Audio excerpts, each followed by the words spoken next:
Hi, I'm Kathleen Texera with the AGA, and Congress is getting ready to finish up its lame duck session of Congress. And despite the fact that there remains a huge partisan divide here in Washington, it actually has been quite a productive session during the lame duck. Congress was able to come to an agreement on a large tax cut package.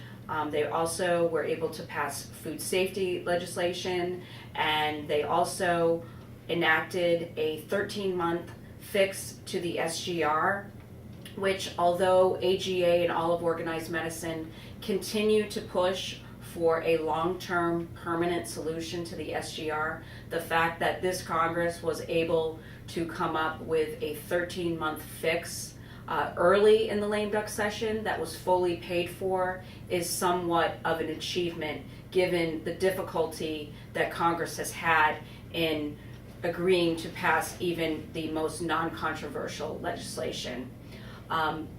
Within the past couple days, Congress was also able to pass a continuing resolution through March 4th, and what that is it funds the government on all those programs that have not had an appropriations bill passed. So, for example, the NIH and many other programs will be funded through March 4th at their current levels. So the real work on many of the issues important to gastroenterology will begin next year when the 112th Congress convenes.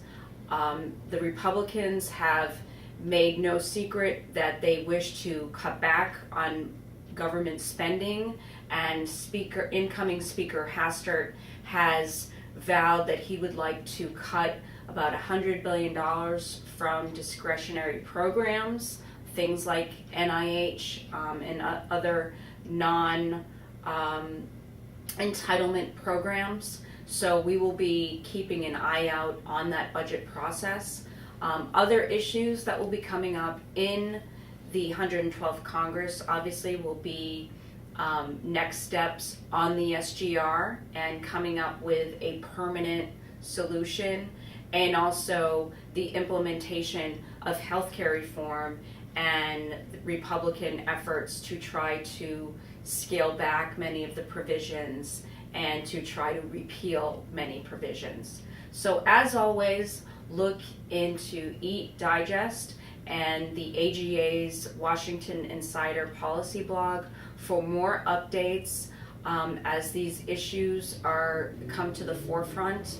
We will be monitoring, obviously, the implementation of the key provisions of healthcare reform and how they impact gastroenterology. Thank you.